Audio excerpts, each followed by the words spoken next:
आपका स्वागत है आपके अपने स्टडी चैनल सफलता 0 किलोमीटर में।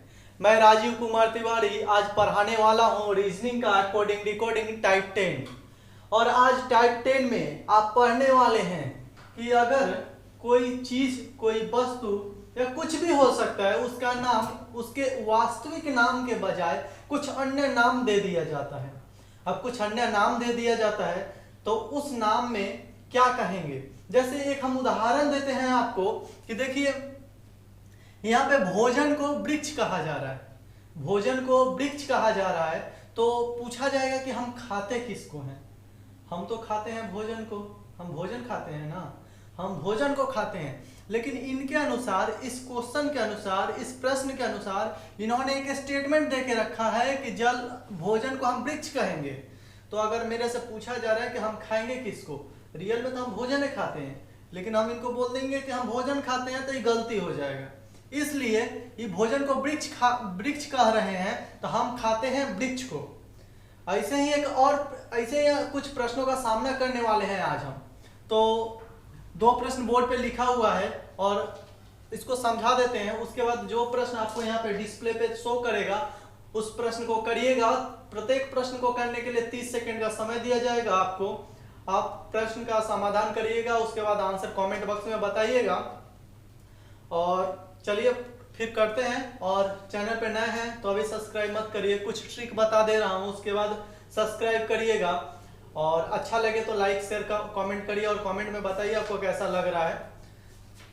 तो चलिए आज का पहला प्रश्न देखा जाता है कि यहाँ पे देखिए जल को भोजन कहते हैं, जल को भोजन कहते हैं, भोजन को वृक्ष कहते हैं। अब वृक्ष को आसमान कहते हैं, आसमान को कुआं कहते हैं, कुआं को तालाब कहते हैं। तो फल किस पर लगेंगे। फल तो भाई हम भी जानते हैं, आप भी जानते हैं, फल तो वृक्ष पे लगते हैं, फल वृक्ष पे लगते हैं। तो यहाँ वृक्ष को ये आसमान कह रहा है, वृक्ष को क्या कह रहा है, वृक्ष को आसमान कह रहा है। इसलिए फल वृक्ष पे नहीं, फल आसमान में लगेंगे। तो यहाँ इसका आंसर हो जाएगा आसमान, जो कि ऑप्शन नंबर 2 में है। तो चलिए आपको आशा करते हैं समझ में आया होगा। इसका सिंपल सा एक ट्रिक है कि क्या कहा जाए, सिंपल सा आप मतलब यही ट्रिक है क्या कहा जाए।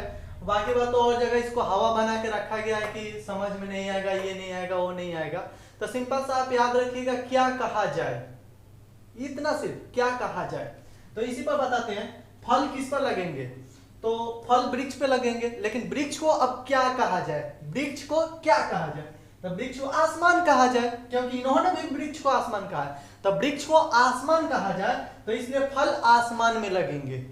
तो आपको आशा करते हैं ये ट्रिक अच्छा लगा होगा, पसंद आया होगा। अब लाइक का बटन दबा सकते हैं, सब्सक्राइब भी कर सकते हैं। अब अगला एक देखा जाए, नारंगी को मक्खन कहते हैं, नारंगी को मक्खन कहते हैं और मक्खन को साबुन कहते हैं, साबुन को स्याही कहते हैं, स्याही को मधु कहते हैं और मधु को नारंगी कहते हैं।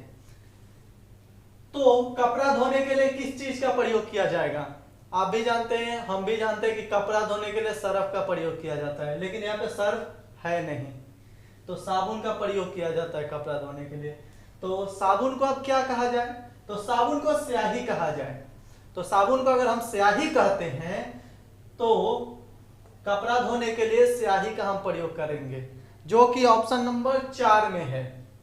तो चलिए अब अगला प्रश्न देखा जाए। प्रश्न आपके स्क्रीन बोर्ड पे शो कर रहा है।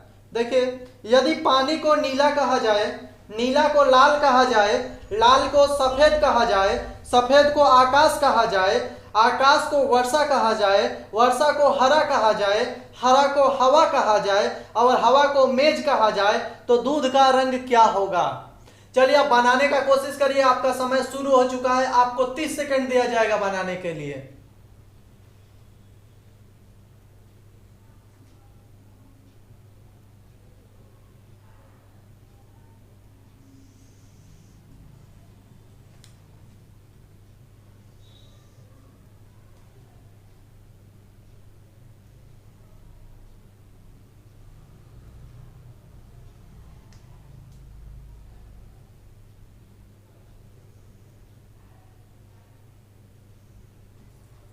तो चलिए अब हम आपको बताते हैं देखिए प्रश्न क्या पूछा है, दूध का रंग क्या होगा। दूध का रंग सफेद होता है, आप जानते हैं। अगर दूध का रंग सफेद होता है तो सफेद को क्या कहा जाए, क्या कहा जाए, ट्रिक बताए थे तो दूध को क्या कहा जाए। दूध देखिए, सॉरी, दूध का रंग सफेद है तो सफेद को क्या कहा जाए, ये देखिए। तो सफेद को आकाश कहा जा रहा है। यहां पे देखिए प्रश्न में लिखा हुआ है सफेद को आकाश कहा जाए, सफेद को आकाश कहा जाए। तो दूध का रंग सफेद के बजाय आकाश होगा, क्योंकि दूध का रंग सफेद होता है और सफेद को आकाश कहा जा रहा है, तो दूध का रंग आकाश होगा, जो कि ऑप्शन नंबर 3 में आपका सही आंसर है। अब अगला प्रश्न देखा जाए, यदि पीला का अर्थ लाल हो, यदि पीला का अर्थ लाल हो, श्वेत का अर्थ हरा हो और लाल का अर्थ नारंगी हो और नीला का अर्थ श्वेत हो और हरा का अर्थ नीला हो, तो पेड़ का पत्ती का रंग क्या होगा। चलिए बनाने का कोशिश करिए, आपका समय शुरू हो चुका है।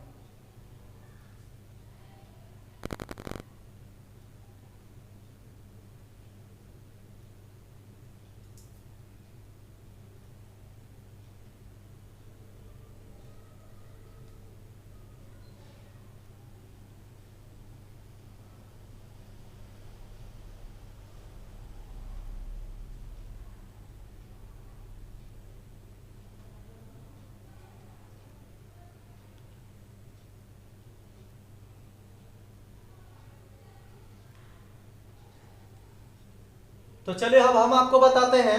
देखिए पेड़ का पत्ती का जो रंग होता है वह होता है हरा। तो यहाँ पे नीचे से दूसरा लाइन में देखिए हरा का अर्थ नीला है। प्रश्न में कह रहा है हरा का अर्थ जो है नीला है। पेड़ का पत्ती हरा होता है और हरा का अर्थ जब नीला हो रहा है तो पेड़ का पत्ती जो होगा वह नीला कलर का होगा, और ऑप्शन नंबर 5 में आपका सही आंसर है। अब अगला प्रश्न देखा जाए, यदि जल को काला कहा जाए, काला को वृक्ष कहा जाए, वृक्ष को नीला कहा जाए, नीला को वर्षा कहा जाए, वर्षा को गुलाबी कहा जाए और गुलाबी को मछली कहा जाए, तो आसमान का रंग क्या होगा। चलिए बनाइए, आपका समय शुरू हो चुका है।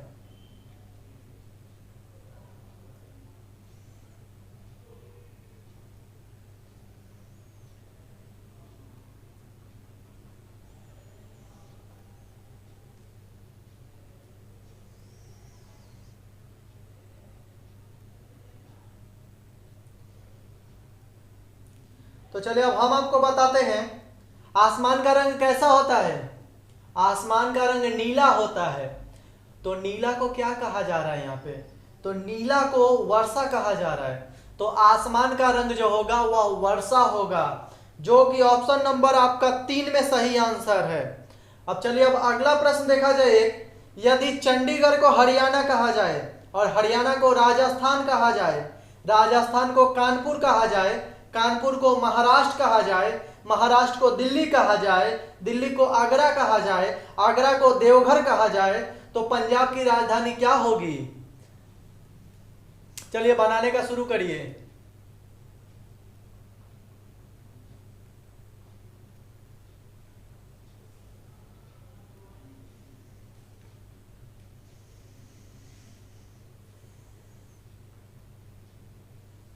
चलिए बनाइए, कोशिश करिए, बन सकता है आपसे।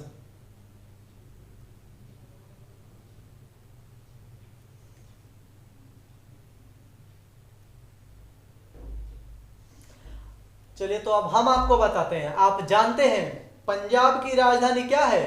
पंजाब की राजधानी चंडीगढ़ है। और एक ट्रिक बताए थे, क्या कहा जाए, तो चंडीगढ़ को क्या कहा जाए, तो भाई साहब पहले ही लिखा हुआ है चंडीगढ़ को हरियाणा कहा जाए। चंडीगढ़ को हरियाणा कहा जाए तो पंजाब की राजधानी हरियाणा होगी, जो कि आपका ऑप्शन नंबर 3 में सही आंसर है।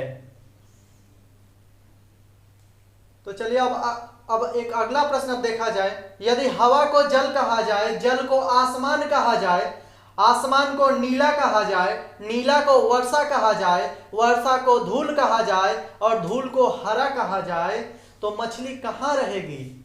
चलिए आपका समय शुरू हो चुका है, बनाने का एक बार कोशिश करिए।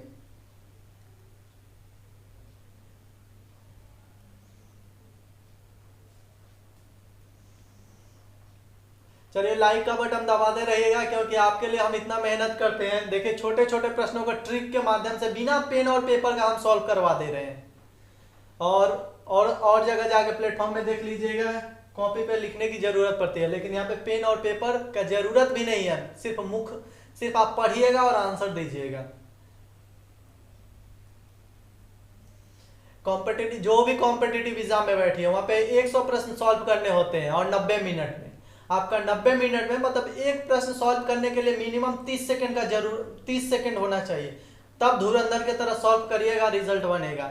और ज्यादा समय लिए तो आपके पहले कोई और विकेट गिरा के निकल जाएगा। तो चलिए अब हम आपको बताते हैं। यहाँ पे प्रश्न पूछा है तो मछली कहाँ रहेगी? मछली कहाँ रहती है? एकदम करेक्ट, मछली जल में रहती है। और जल को फिर क्या कहा जा रहा है? यहाँ पे जल को आसमान कहा जा रहा है, इसलिए मछली जल में नहीं, मछली आसमान में रहेगी, जो कि ऑप्शन नंबर 4 आपका सही आंसर है। अब अगला प्रश्न देखा जाए, यदि वर्षा को गुलाबी कहा जाए, गुलाबी को बादल कहा जाए, बादल को जल कहा जाए और जल को पुल कहा जाए, पुल को चंद्रमा कहा जाए, तो आप किस चीज से अपना हाथ धोएंगे? चलिए आपका समय शुरू हो चुका है, बनाना शुरू करिए।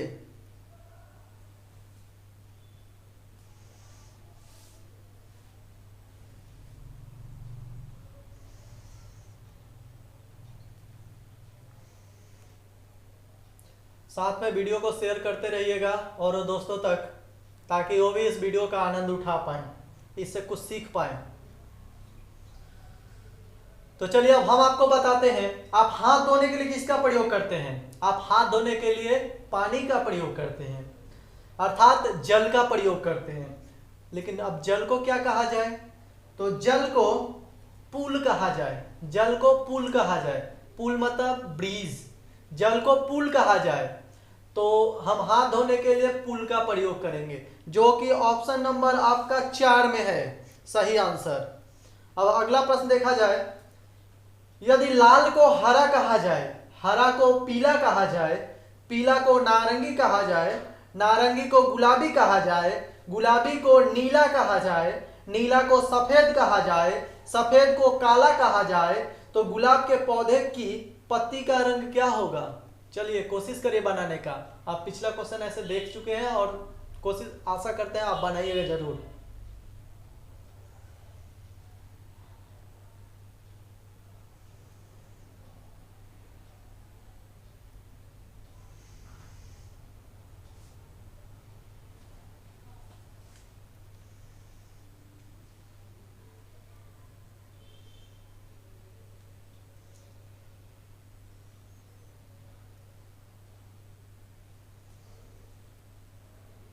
तो चलिए अब हम आपको बताते हैं, तो गुलाब के पौधे की पत्ती का रंग क्या होगा? पत्ता का रंग हरा ही होता है। और हरा को अब क्या कहा जाए? ट्रिक जो बताए थे क्या कहा जाए, तो हरा को अब क्या कहा जाए? हरा को पीला कहा जाए। हरा को क्या कह रहा है? पीला। तो गुलाब के पौधे के पत्ती का रंग पीला होगा, एकदम सही आंसर, जो कि ऑप्शन नंबर 1 में ही है। तो चलिए अब अगला प्रश्न देखा जाए, यदि धूल को हवा कहा जाए, हवा को सफेद कहा जाए, सफेद को पीला कहा जाए, पीला को जल कहा जाए और जल को लाल कहा जाए, तो पक्षियां कहाँ उड़ेगी? चलिए समय शुरू हो चुका है, बनाइए।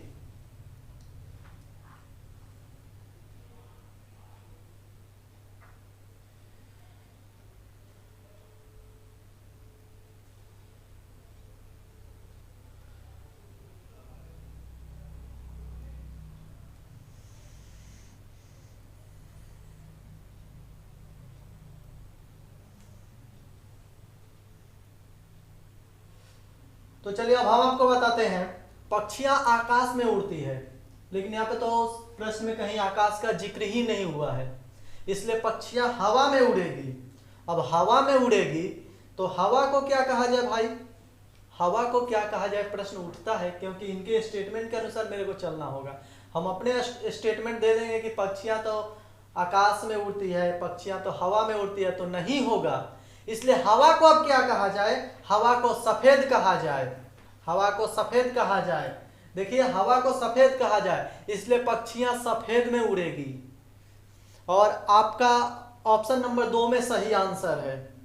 तो चलिए आज का क्लास यहीं विराम देते हैं और आशा करते हैं कि आज का क्लास धुरंधर की तरह चला होगा। बिना पेन और पेपर के आपको मुख से सिर्फ जवाब देने का जो ट्रिक है सिखा दिए हैं हम, जो कहीं ना कहीं औरों के सामने खड़ा होएगा तो जरूर टक्कर देने के लायक हो जाएगा ऐसे प्रश्नों में।